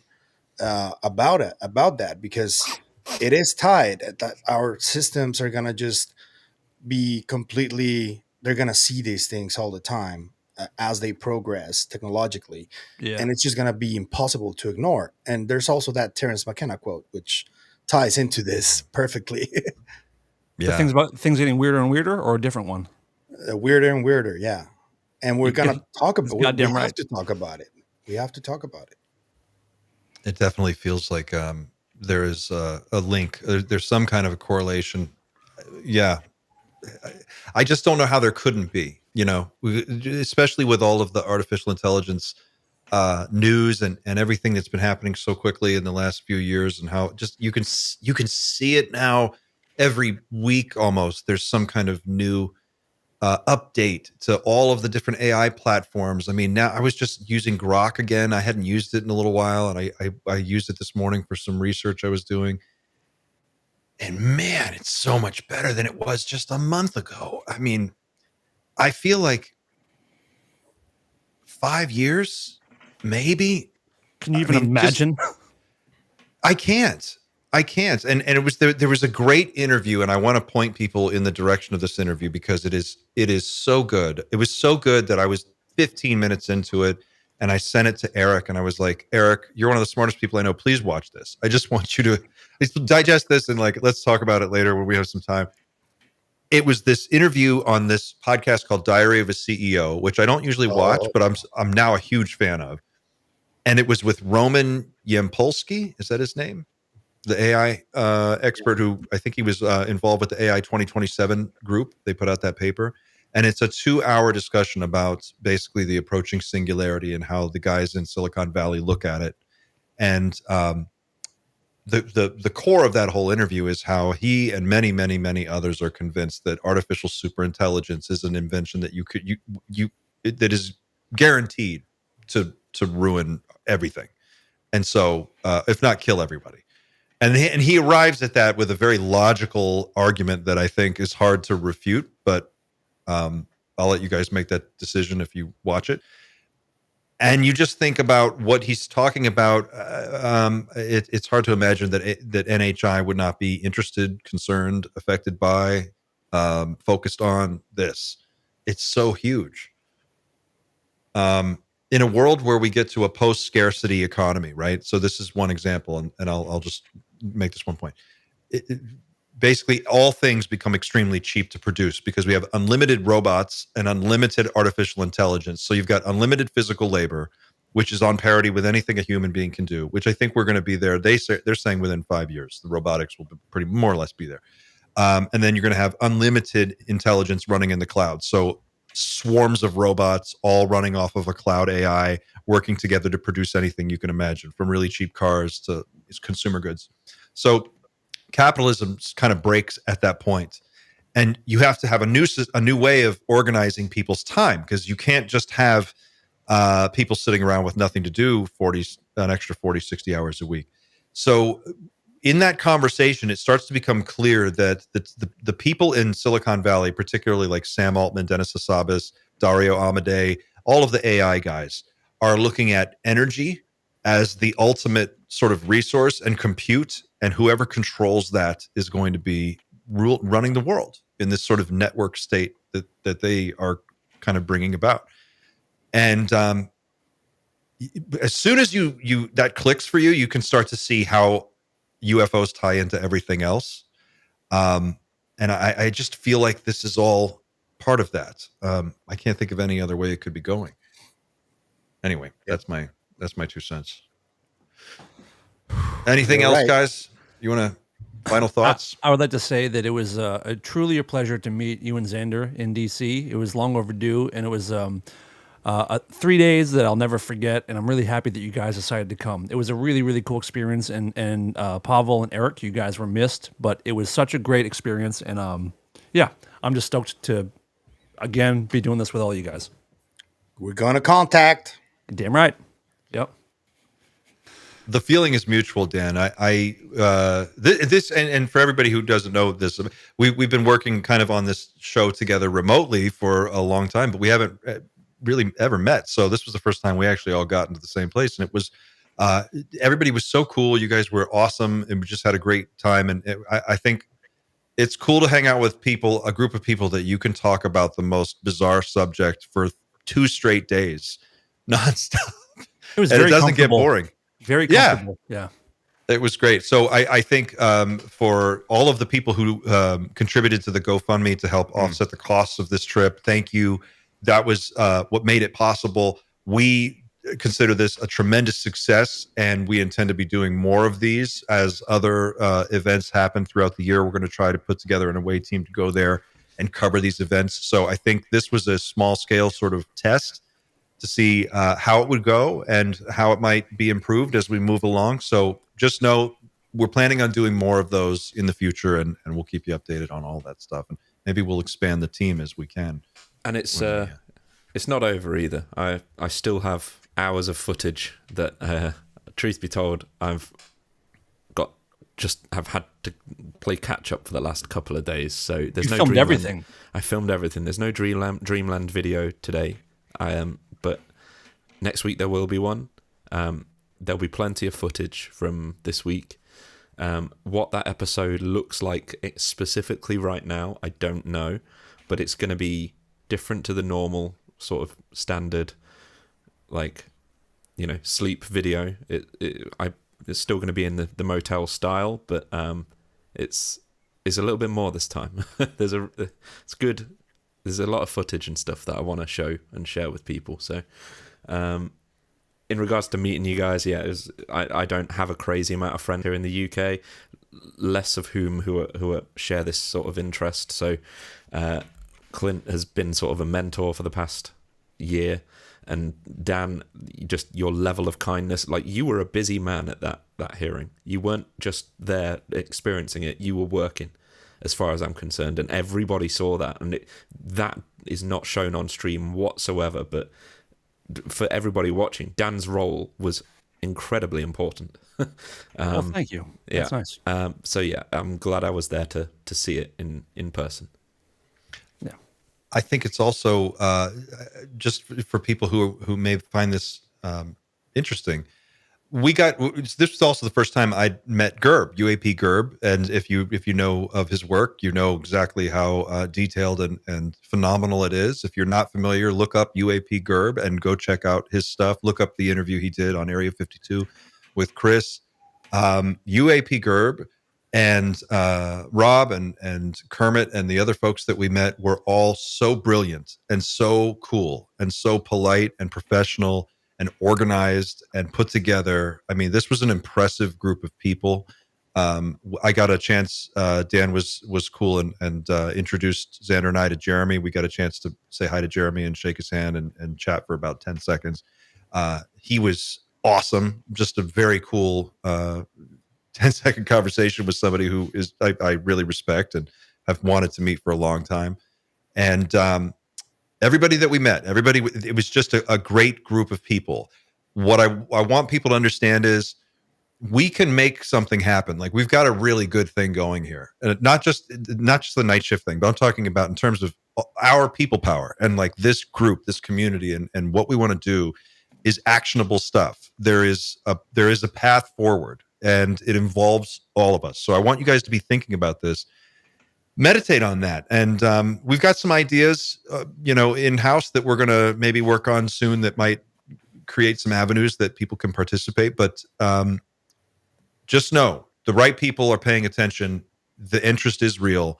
What you see happening on your screen when you're watching it in the room, it's palpable. Like, Luna is for real. Mace is for real. Burchett, Burleson, these guys are hard chargers. They are ready to go on this issue. They are specifically focused on it, and it's serious. So I just want you guys to all know that. 100%. Eric, any last thoughts before we... Glad to be part of the team. A crucial part. Yeah. Thank you. The heart of the Ghostbusters, I think it goes without saying. And a special thank you also to our extended Night Shift Expanded Universe team, Chris, Ebony, our mod squad, everybody, Brett, all the people who are behind the scenes that make everything happen and keep things running when we are doing the other stuff that we're doing. It's a lot. It's a big community. It's grown quite quickly, and it continues to grow every day. It's exciting to see how that develops, and it's only because of you guys that we can do it. So thank you. It means everything. And I'll just leave it there for now. We'll be back next week with more. I'll have some more updates. I hope to have another video going up over this weekend. So stick around for that, and let us know what you think about the hearing in the chat. Leave us a message. You can send us an email. You can go to teamnightshift.com and click Make Contact, and you can get in contact with me if you have some thoughts you'd like to share. Thanks for watching. We'll see you again soon. Until then, take care of yourselves and each other. Keep looking up, guys.